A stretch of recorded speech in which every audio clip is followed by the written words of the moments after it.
Com o capítulo 19, Mateus iniciava o novo Deuteronômio para as suas comunidades. O Deuteronômio é o livro que te obriga a escolher qual é o caminho da vida e qual é o caminho da morte. E como no velho Deuteronômio profético, Mateus deixa claro no capítulo 19 que a perspectiva, o ponto de partida é o último. Temos que ver as coisas a partir da mulher, a partir da criança, a partir do pobre, daqueles que na nossa sociedade ocupam o espaço da inferioridade. Mesmo que isso leve os próprios discípulos a questionar. Sim, mas se for assim a relação homem-mulher, o que adianta a gente se casar? Os discípulos que dizem às crianças, fiquem quietas, deixem em paz o mestre. Os discípulos que diante de Jesus que diz que é mais fácil que um camelo passe pelo fundo de uma agulha do que um rico entrar no céu, reagem dizendo, mas então, Senhor, quem é que se salva? Assim como reagem aqui os que trabalharam desde o começo. Mas como? Nós trabalhamos o dia todo. E temos a mesma reação que teve Jonas, que depois de pregar a destruição de Nínive, fica com raiva de Deus que perdoa. Ou a reação do irmão mais velho, que fica com raiva do pai que aceita e faz festa para o filho que gastou tudo. O escândalo dos fariseus, quando ouvem Jesus dizer, eu vim chamar os pecadores e não os justos. Então o que adianta falar de conversão? Se depois Deus perdoa todos os pecadores antes, como disse no capítulo 18, quem sabe ele até prefira. Se faz mais festa por um pecador arrependido do que por 99 justos. E aí quando a gente escuta essa parábola que começa justamente como Mateus costuma começar. O rei, por isso, o reino dos céus é como. Ele tinha dito, no versículo anterior, porque os primeiros serão os últimos e os últimos serão os primeiros. E vai terminar a parábola dizendo, porque os últimos serão os primeiros e os primeiros serão os últimos. Por isso, é nesta chave de primeiro e último, de último e primeiro, que temos que ler essa parábola. Por isso, o reino dos céus é como um chefe da casa que sai procurando gente que trabalhe na sua vinha. E imediatamente nos é espontâneo pensar na alegoria que o chefe da casa é Deus e nós somos os operários, quem começou desde cedo, quem veio depois, os justos, os pecadores, o primeiro os judeus, depois os cristãos, ou os pagãos. A gente faz um monte de leituras neste sentido. Eu não acho que Mateus tenha pensado assim, não. Ele olha a partir da realidade de sua comunidade. Quantos desempregados?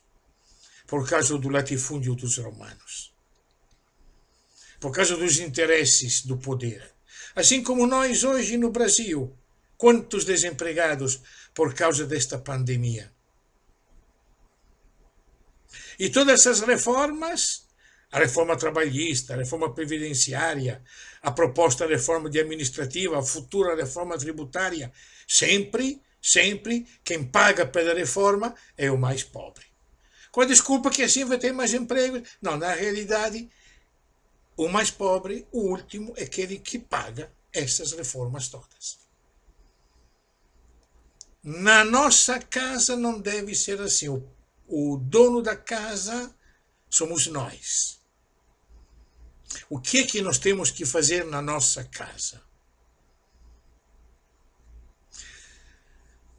O vosso olhar é doente, é mau. Por que o nosso olhar é mau? Porque nós olhamos ao nosso dinheiro, olhamos aquilo que nós merecemos, olhamos aquilo que nós achamos que temos direito. Assim como perguntou Pedro, nós que deixamos tudo, o que vamos ganhar? Ou o jovem rico, o que eu vou fazer para ganhar a vida eterna? Não adianta, nós estamos com a cabeça retribucionista do merecimento. Eu ganhei, Deus me deve. Deus me deve. Não é assim no reino dos céus. Não é assim. O olhar do dono da casa é bom porque olha os desempregados. Porque é ele que sai. Desde cedinho até o fim da tarde. É ele que sai e ele que chama. Ele não aguenta ver gente desempregada. Vem trabalhar na minha vinha. E no fim vai dar a mesma recompensa para todos, independentemente das nossas raivas. Esta é a comunidade.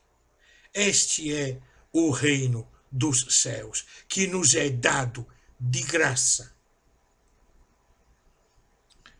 Por isso, quando a gente escuta essa palavra,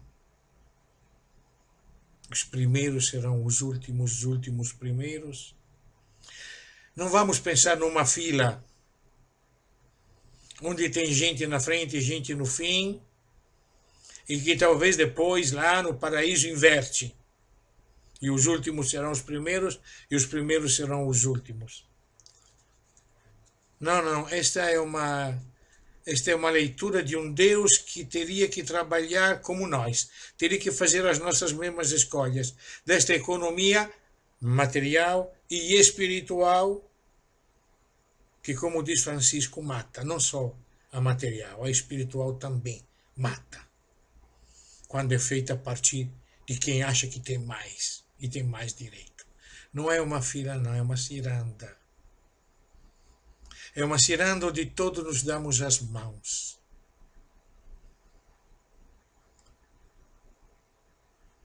Cada um de nós pode ser no mesmo tempo o primeiro e o último.